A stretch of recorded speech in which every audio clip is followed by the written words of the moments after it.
Welcome to the SPEAKPact podcast, where high-performing speakers and the producers who hire them merge to give you the insider secrets to the lucrative speaking industry. Antoniette Roze, your podcast host and celebrated speaker agent, unveils insider success strategies. Discover a nexus of thought leaders and bookers, maximizing your potential in each and every episode. Your ticket to ultimate speaking success begins right here. Catch the transformative insights waiting for you on the SpeakPact podcast, hosted by the industry powerhouse herself, Antoniette Roze. Welcome back to SpeakPact. Today, I am super thrilled to have Darryll Stinson with us.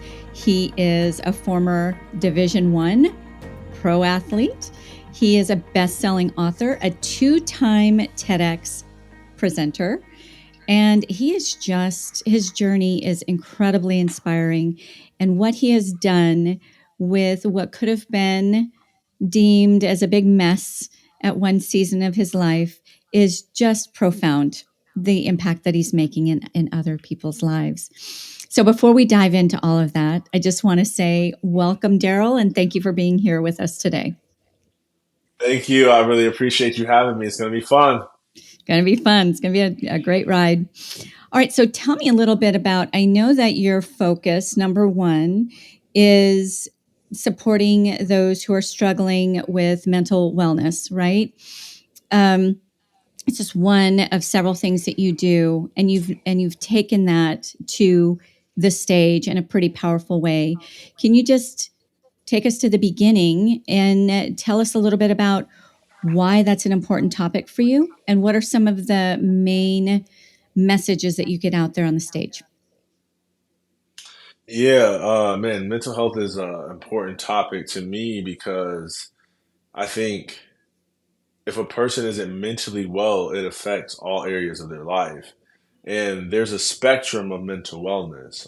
There's like a crisis spectrum, like a person that was in maybe a phase like I was, where I was really low depressed, suicidal ideations, drug abuse and use, and a lot of misaligned living, compromising my values, not living authentically to who I really am in life. All that stuff causes greater emotional overwhelm. And with um pull me back into I was going deep. I was going deep. I'm Yeah. loving it. What role does being authentic play in mental stability? That's a good thing. It's like it's a big, huge role because when I'm overwhelmed emotionally, a lot of things that helps me to resolve that overwhelm, to lighten that burden, is to gain clarity over what it is that's bothering me emotionally. Yeah.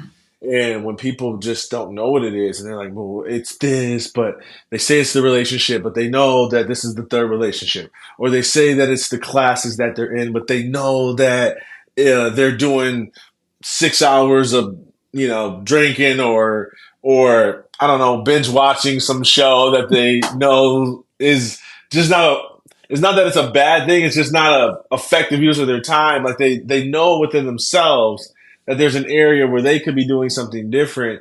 So they know it's not actually about, say, the relationship or the financial situation or even the grief or the loss.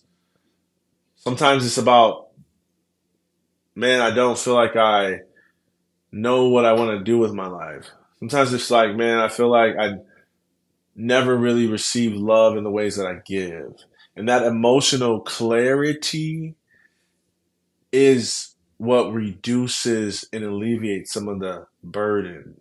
Mm-hmm. Just like a modality like breath does to regulate one's nervous system. And I believe in breath, and there's all types of modalities to calm the nervous system to get to a place of emotional clarity. But the reason why the journaling and the awareness over what it is exactly emotionally that's bothering me is important is because with only having breath, with no journal emotional clarity, the only way you find peace is when you can stay breathing the whole time. And And sometimes it helps to resolve it intellectually as well as have the tool of being able to utilize the breath. So it's really both and how they work together. So that's what helped me to overcome it in my life. And I believe that's an important reason why people should lean into that area of their life a little bit more because it's right. And I connected think the to more everything. successful you get, the more anxiety you're up against. And so instead of just stuffing that down, actually facing it and doing some of these things, some of these tools that you teach from the big stage, right? Yeah. Journaling, deep breathing, getting authentic, all of those different kinds of things. What was the trigger for you, Daryl, where you're like, I have found something. I've found something that saved my life. I've found something that has allowed my family to breathe easy with regards to me and those who love me. I'm not going to just keep this to myself. I'm going to get out there and share. I mean, you had anxiety for somebody who has that who and want to get on a big stage like that in itself could be a real mountain to overcome. What gave you that courage and that determination? Because now you're a sought after speaker. Like, how did you go from finding these solutions, actually living these solutions, and wanting to take it to a bigger stage scale? Oh, well, there was two ways. Number one, people believed in me when I felt I didn't have a belief in myself. So I noticed that when people would say, "You're a great leader," man, you're a really great speaker, and I would be like, "No, I'm not. This is da da da da," and I go into this freak out response about it. I started to instead trust, like maybe they're right and maybe I am perceiving myself through the lens of my insecurities rather that is through the lens of who I really am. So what? And it's Okay. yeah, and it's I had to trust that people were being truthful when they gave me these compliments. And maybe I was a better speaker than I thought. Maybe I was a better leader than I thought. Not that I was the best leader, but a better leader than I thought. So therefore, I just had a little bit more confidence, a little bit more self-esteem, a little bit more trust in myself.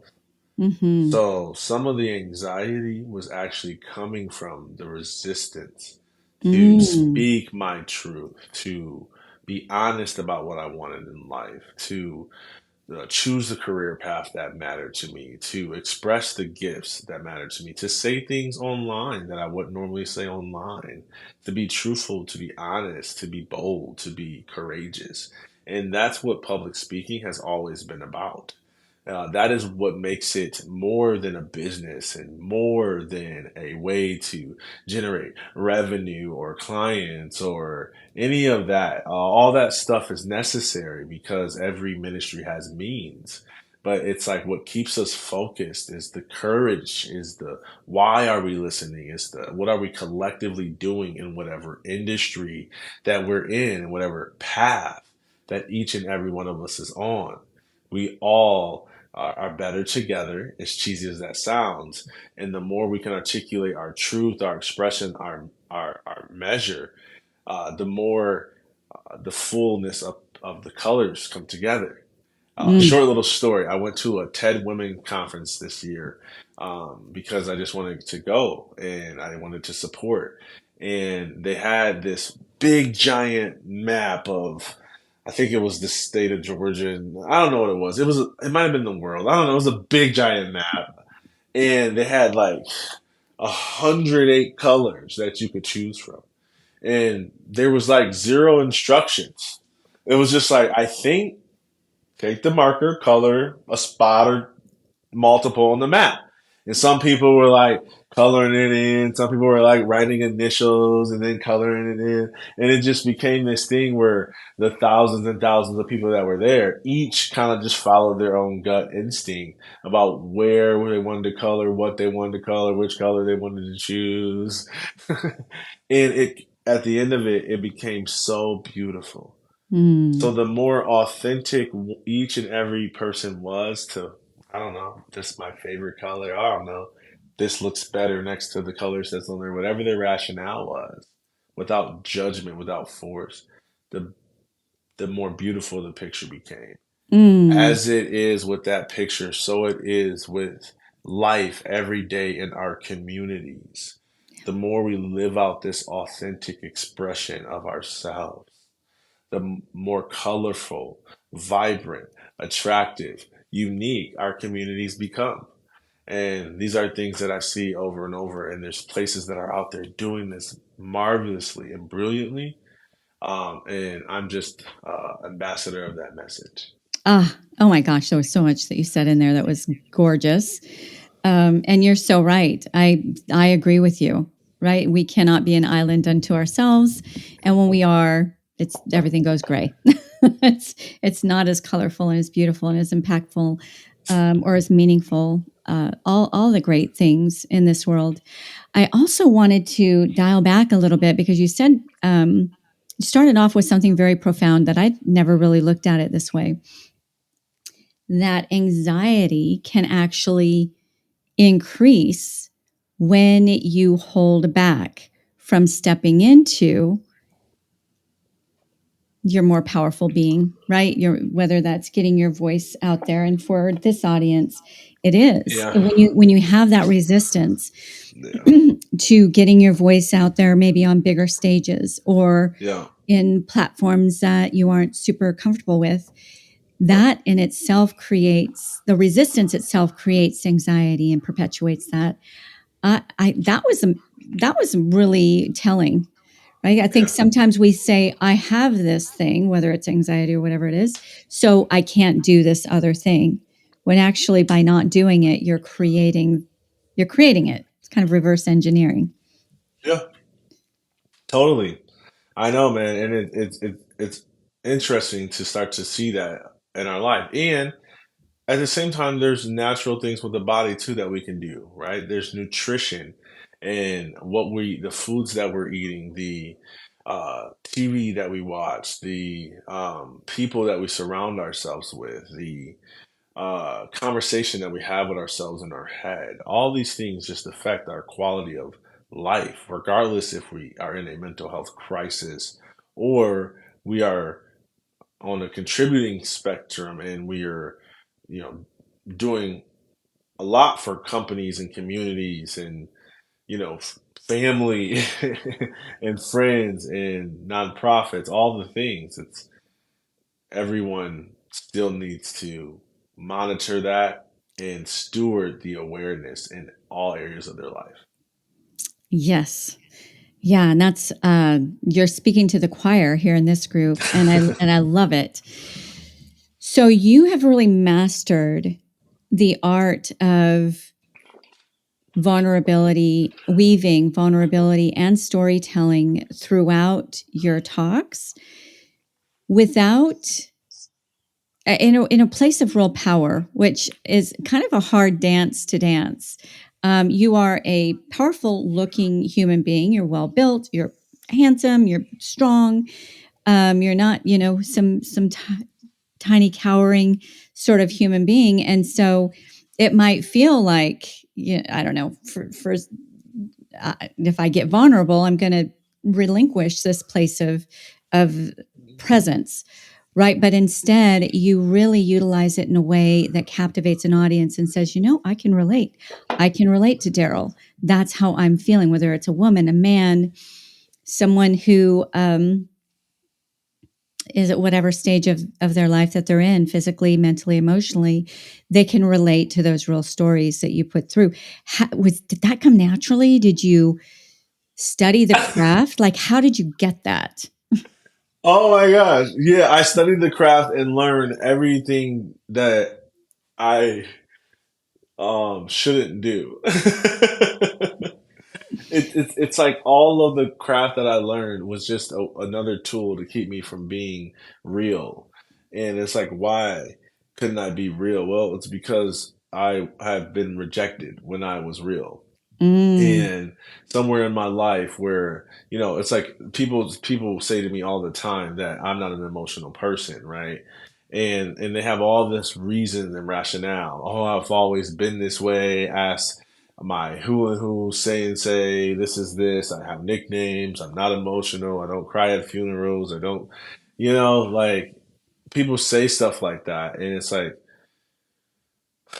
somewhere in their upbringing, there's usually a moment that they were emotional, whether that be sadness or a display of emotion around their gift. Maybe they were really excited and thought they could be an astronaut, and someone laughed at them. Mm. They were rejected when there was an authentic expression in their upbringing. And because they didn't want to appear weak or sensitive to that person or in that situation, if it was environmental, then they closed that part of themselves and cut off because they said emotions are not safe. Mm. And then that created a trajectory of not being an emotional person. Well, how do I know that? Because that was me when I was younger, and my uh, elders would spank me when I would get emotional. And then if I were to get more emotional because I'm getting spanked, they would say, you better stop crying or I'll give you something to cry about. And it would Mm. be a threat. And as a young kid, I cut off my emotions. On top of that, I was a man and raised in a low income community. I was predominantly black. And that was the culture, was that men do not show weakness. And Mm. add on to top of that, that I was an athlete. So it was like, don't display weakness, be tough and overcome pain. So the level of emotional suppression that I had was keeping me from being authentic leader, speaker, uh, neighbor, friend, associate, coworker, and all the things that I then became out author. All those things came out of being more, giving myself more permission and having more courage to be and do what it is that I really want to be and do. And I'm sure that that is something that grips an audience when you're in front of them, because you could get up there and act like you've always had it all together and you've had all these successes, and who can relate to that, right? Somewhere along the line,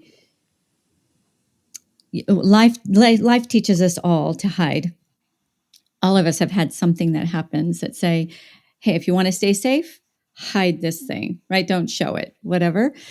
Somehow in there, you got the message that if I keep going down that path, I'm never going to get well. I'm never going to live my greatest life.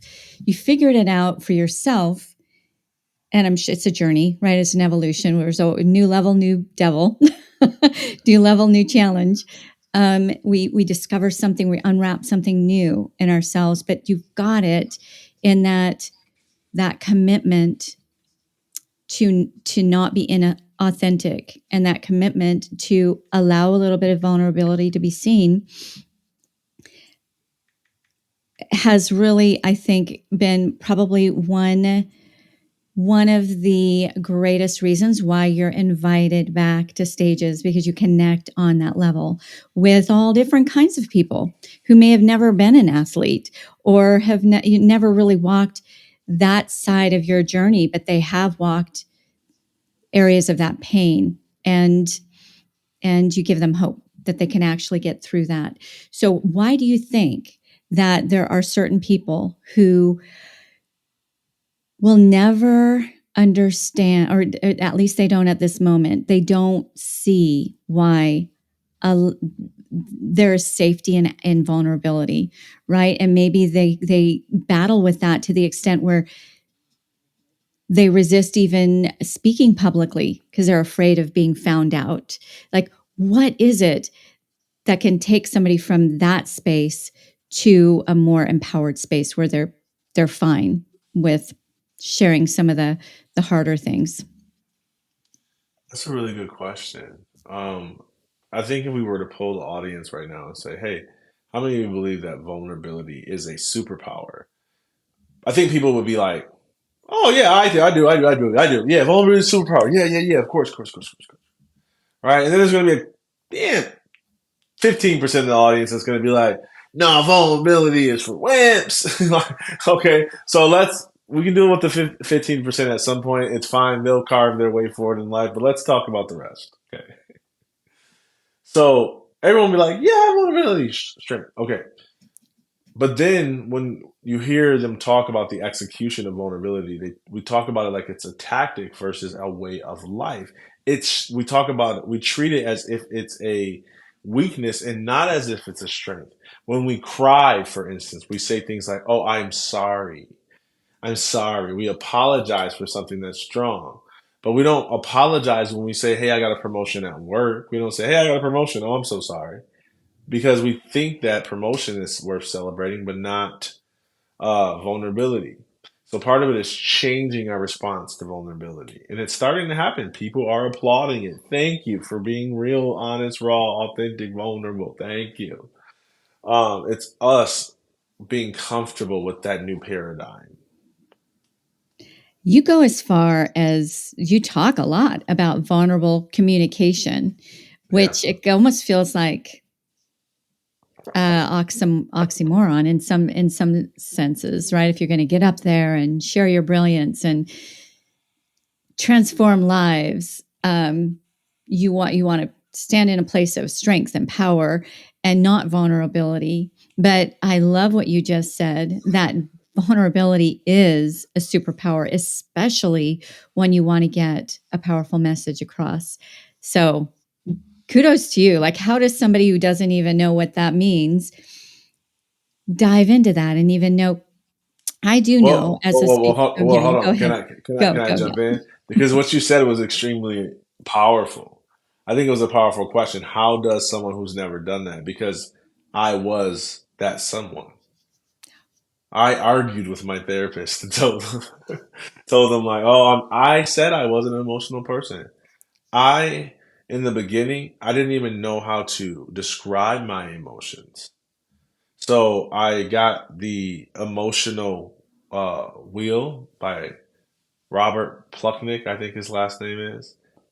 And so I used to go, when I feel overwhelmed, I used to go, huh, is it overwhelmed or is it humiliated? Is it insecure? Is it anxious? Am I startled? Am I confused? Oh.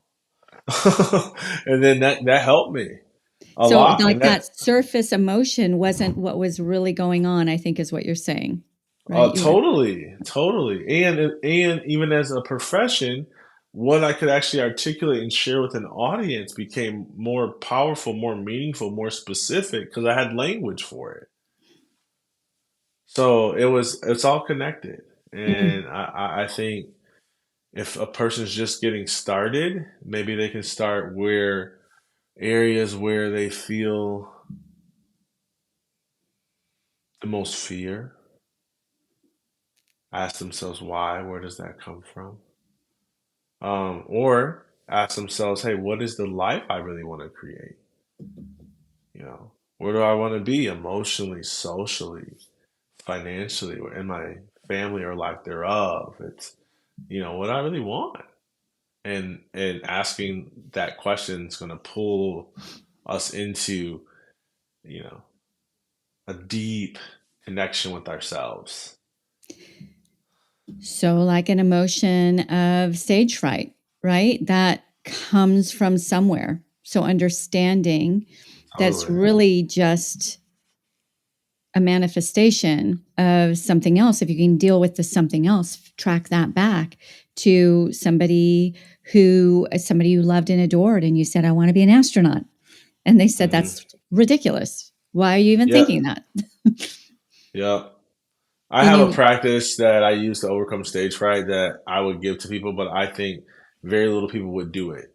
And sometimes we have to examine ourselves because we say that we want things, but then when we're presented with solutions, we actually uh, become afraid of them. It's like, oh, I want to lose weight and I want to be in the best shape of my life, but not more than I actually want you know, the junk food and the things that I really know that put my body in the feeling that I don't really like long term. So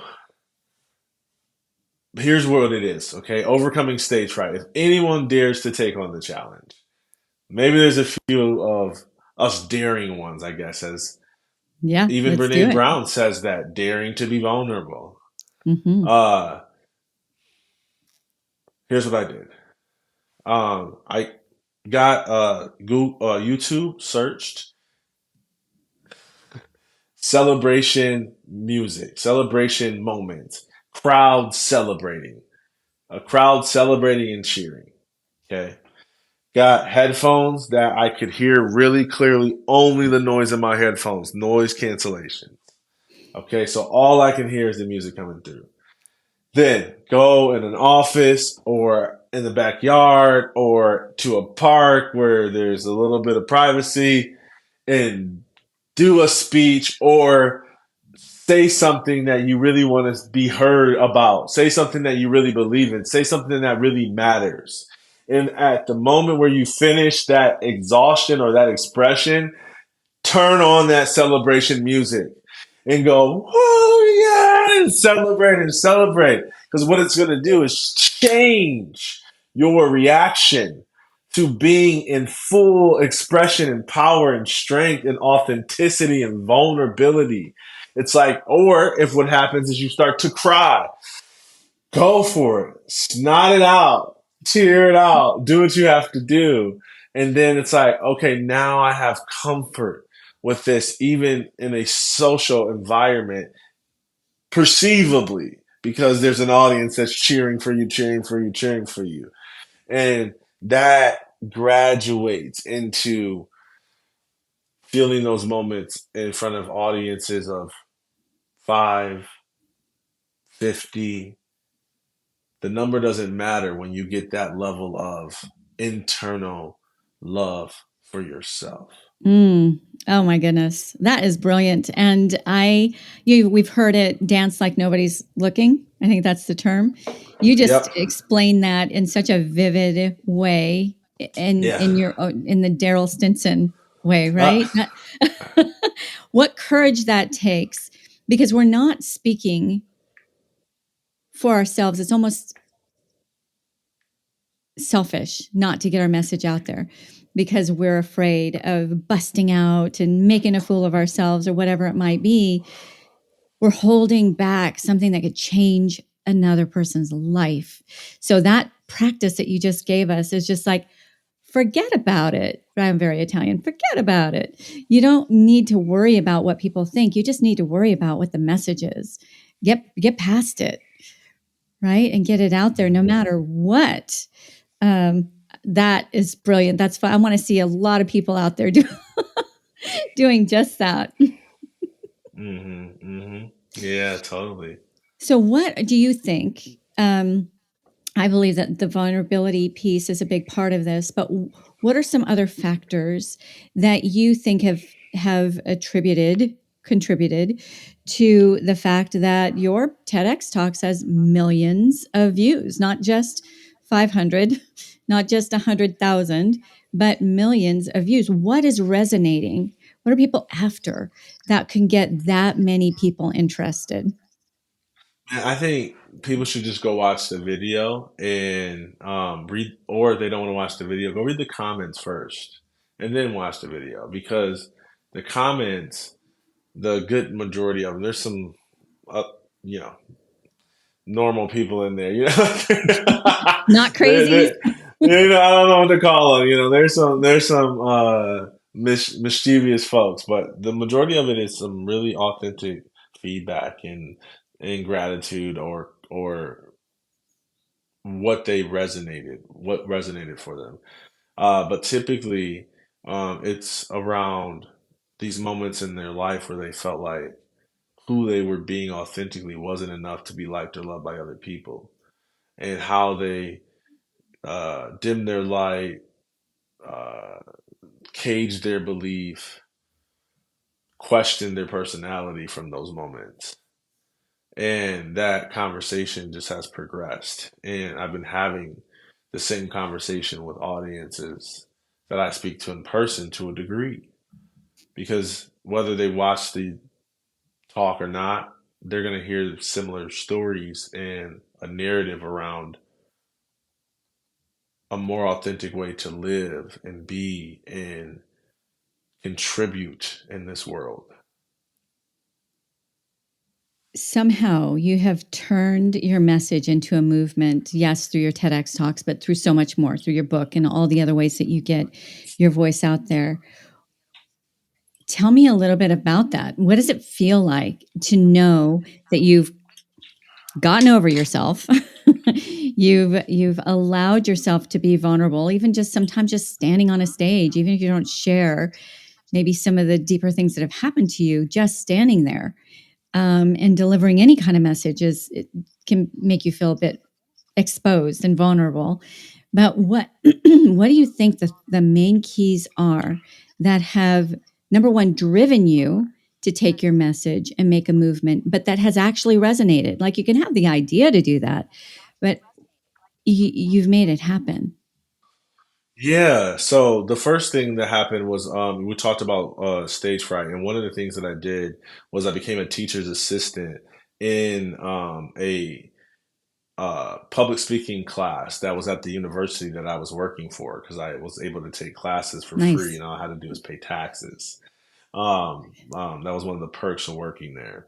And so I also became a teaching assistant because I developed a relationship with the professor and he saw potential in me. So he would have me, do assignments. And one of those things was to, uh, you know,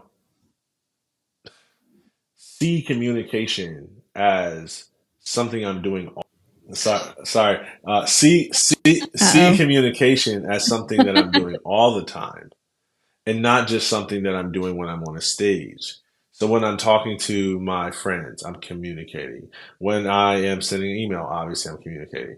When I'm out at dinner, I'm communicating. When I call the customer service people, I'm communicating. And that started to reduce the anxiety because I would see moments where I was not fearful to speak my opinion, to laugh like I wanted to laugh, to communicate or say what I wanted to say. And that helped me to see opportunities to do that in the other areas, aka from the stage itself. And so that was one of the things that I started to do more and more. So bring me back to your question. So your self-expression was actually part of your healing, A hundred sounded like. percent, 100%, Mhm. a hundred That's percent. amazing. Yeah. So tell me, what has speaking, other than knowing the fulfillment of knowing that you're transforming lives, what has it done for your life? What have these TED Talks and these speaking engagements done for your career, for your family, for you personally as a man? Man, I just want to say that there is a choice in here. It's like two paths, fork in the road. There's a path where you're performing and you've learned stagecraft and you learn how to tell compelling stories and give people 3 points and a call to action. And there's nothing wrong with that path, but that is a path. But then there's a path, call it this other path. And that path is about a deeper, authentic way of living. It's not about performing, it's about a passing on of one's legacy. When you think about famous people who you know of but you've never met, what you remember about them is the story about the way that they lived and the lives that they served.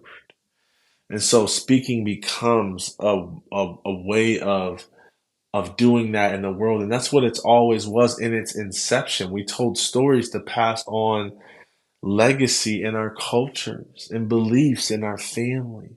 And it's the same way. And so, uh, when you say, what has it done for me? It has caused me to live in a more authentic, vulnerable, congruent way.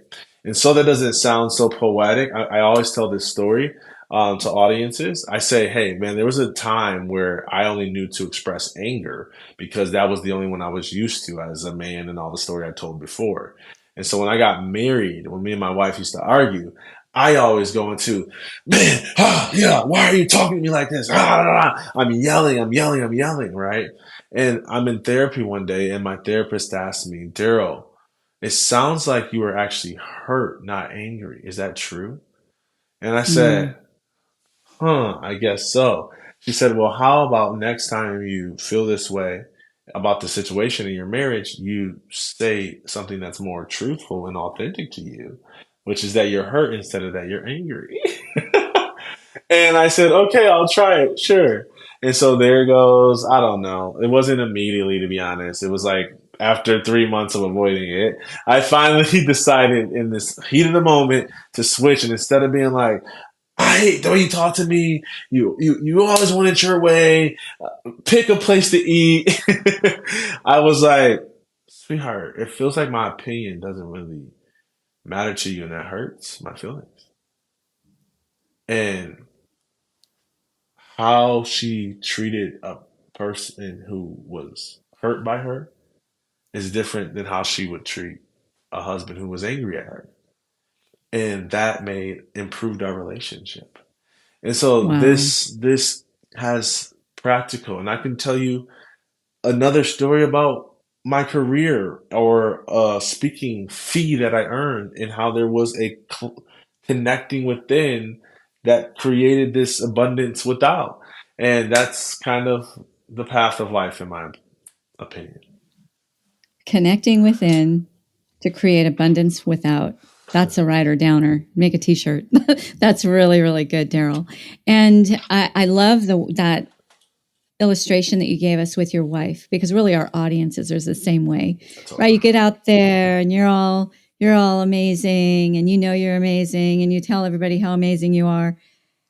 They're just going to kind of come up against that Totally. because they may not be feeling so amazing right then. And the last thing you want is an amazing person telling you how amazing they are if you're not feeling that yourself. But when you get to the point where you switch the narrative and say, yeah, I've accomplished a lot. I'm doing pretty darn good, but it wasn't always this way. Right. And these are some of the things that I had to overcome Right. to get to where I am. And it's a continual journey. Hopefully we never arrive, because then that should be the last day on the album. What's the rest of it for? Right. Right. 100%. So absolutely love. So that's on a psychological level, right? What about on a practical level? What has speaking done to boost your career? Okay. And Okay. even your I revenue? just want to phrase this because I get this a lot. And practical is that my relationship improved. Is that I said an emotion that was authentic to me. That's very practical. Sometimes we make Mm-hmm. things emotional feel like they're theoretical, but they're not. They're practical. It's feeling. It's almost just like me saying, take your finger, touch your heart, or take your hand, touch your heart. It's like, oh, okay, that's practical. You can do that. Take your hand, put it over your heart. Ask yourself, how do you really feel? Get the emotion Mm. wheel out. Look at the emotion wheel if you need help, and then start to say that in your relationships or conversations more consistently. And that's Wow. practical. To answer your question around career, and the practical application within that, you can look at something as simple as, okay, who is the people who I really want to impact in the world? There was a growing evolution of that in my life. I started in the speaking industry as a marketing consultant because it was easier for me to write and than it was for me to speak. I used to be so afraid to speak in front of people. I used to fake like I had to go to the bathroom during icebreakers so that they would not, call on me to say my name and wherever I'm from. That's how much I hated it. And so, um, every time I tell that story, I get caught in the emotion of it and I lose my train of thought. Help me, bring me back.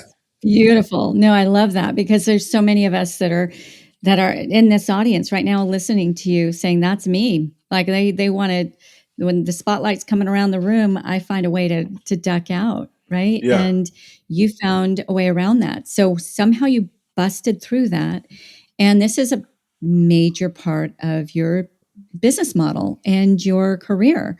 And I would assume even your income, whether it's coming from the speaker or the audience. Mhm. So what gave you that just to step on the other side and do it anyway, do it scared? It's like I was doing it enough that I put enough pressure on myself to show up and keep doing it afraid. Oof. Oh my gosh, I hope the audience gets that. That's so important because there's things that we know we need to do. And if it only was one time we had to show up, we would do it. If I could just do it like quickly and tomorrow, I'd do it. But if it's going to take me 3 months of showing up and facing that fear every single time, maybe not so much. And Mm-hmm. and that's what I did. So so many things. I hosted a speaker workshop that was free, and it was a preaching boot camp back in the day. And I was training people to do sermons. I had a whistle. I was blowing it. Every time they started to get on tangents, I'd be like, and off topic, stay focused, focus on the audience, focus on serving. Every time they shrink and get afraid and start like just making up stuff, I'd blow the whistle. And so I had to show up for them. I would say yes to speaking at a high school because somebody asked, or I would be at a conversation with somebody and say, "Oh, I'm a speaker," because I was kind of trying to do the thing, but not really doing the thing. And then they would allow me to speak, and so I started to just say yes to things, so that I had to show up, even though I was deathly afraid. Like so many stories. Like I always tell the one of where I repeated or wrote my speech out word for word, recited it into a recorder, and then left my headphones in to give people the appearance that I forgot to take my headphones out, and I hit play on the recorder and I started to recite what was coming through my headphones. And the problem is that I talk a lot faster than I read. And so I got off sync with the recording and I started to repeat sentences and do all this stuff. And so I just had to keep showing up even though I was that nervous, even though I was that afraid. And from doing that over months and years, that started to change me. And especially the more I started to see people's lives being impacted. Because then it was like, hold on a second. The more I grow, the more I express, the more I clarify, the more I make this easier for people to feel or understand, the more lives that are being changed. Oh my gosh, this is amazing. This is a dream that my story, that my insight could make a difference in people's lives that I talk to. Breath away. So good, Daryl. Yeah. So good. Yeah. Say yes so that you have to show up, Yes. right? You say yes, you have to show up. Do it. Scrappy's the new perfect. I don't think any of us relate to perfection anymore. I don't want to, I want to learn from an authentic human being, right? I want to glean and be transformed by an authentic human being, not somebody who has everything together and has all the answers. So if you had never done that, Daryl, Yeah. we'll start winding it down. But if you had never had the courage or even the insight to do that, how different would your success look like right now? Your income look like right now? Your family, your lifestyle? How different would all of that look for you right now? Wow. That's a really powerful question.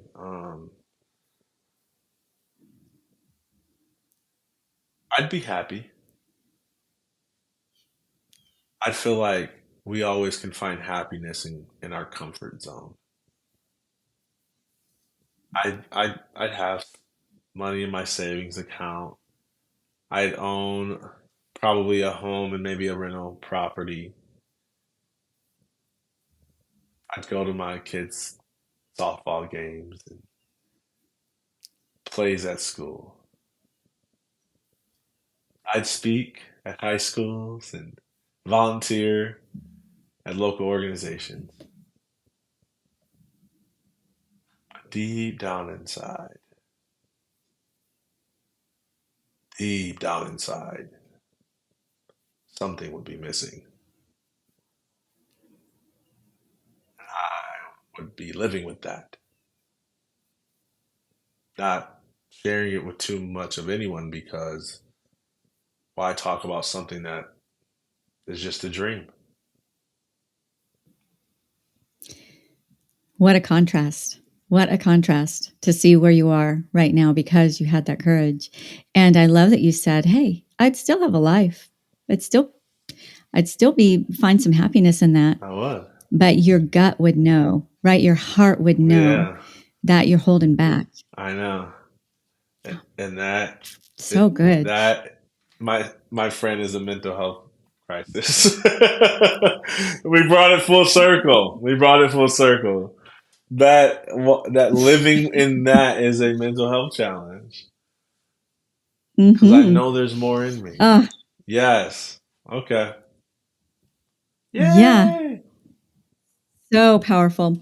Okay, I know that a good number of those who are with us right now are resonating with you and they want to know, where do I find Darryll Stinson? I know they could just Google your name, number one, and your links will be down below. Tell us a little bit about your book and some of the ways that you work with people.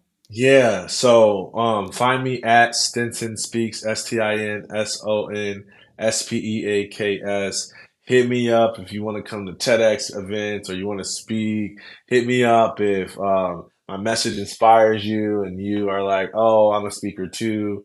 Like I'm open for conversations, connections, collaborations, all the things. Um, and my book, man, my book, Who Am I After Sports? I'm relaunching it this week. Bam. See that? Who am I after sports? Yeah. New cover coming out. Okay. It helps you with purpose discovery, transition, hear about my story.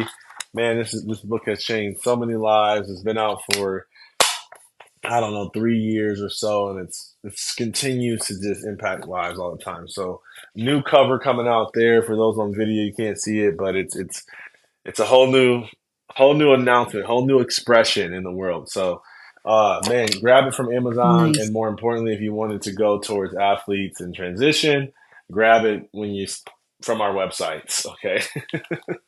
So Sure. What is your website? I'll make sure to have the link in the yeah, description. But is it just go to my Daryl? socials. You'll see all of it. Just click the links in my socials. It's fine. Okay. Yeah, or darrylstinson.com is my website, so it's all good. So yeah, Okay. so that's coming out, man. I'm hosting events every 4 to 6 weeks.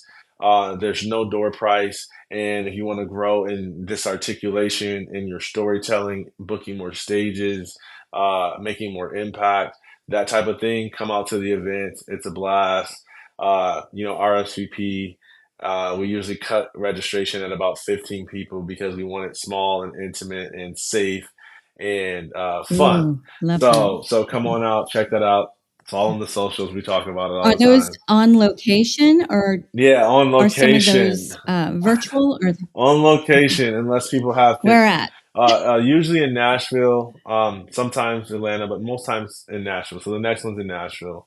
And then we've got them in Atlanta, we've got them in California. We're planning them in other places. So, you know, just Nice. Worth just the trip, wherever it Oh, is. Worth the trip. totally, totally. I mean, we could charge tens of thousands if we wanted to for some of these things, but it's just like, hey, help people, serve people. You'll work with the people who you're meant to work with. The world will grow, and we all the champions and movement leaders and thought leaders and innovators and collaborators will continue to grow and advance and serve others. So, Mm. yes, Brilliant, brilliant. yes, I want to come. come, I'm going to look it up. come That'd be on, so much fun. so awesome. Okay, so this show is SpeakPact. And one of the things we do is we make a pact together to get out there, get our voices heard, and impact in the way that we only can, right? I can have your exact script, Daryl, and I will never touch the people the way you are going to touch them with your stories and who you are. You're going to have my exact script, right? And only we can get our messages across in the way that we get them across. So those who hold back their voices actually hold back transformation in countless lives, right? So what is your pact with this audience? What is your challenge to this audience to that you want them to make a pact with you that they'll go out there and they'll do? Live more vulnerably, stand more powerfully, and laugh along the way. I'd say Pinky promise. Ooh, I love that. Live more. Live more vulnerably. Stand more powerfully. And laugh along the way. That's beautiful. I want the t-shirt. We got a lot of Live t-shirts, a more lot of t-shirts vulnerably. today.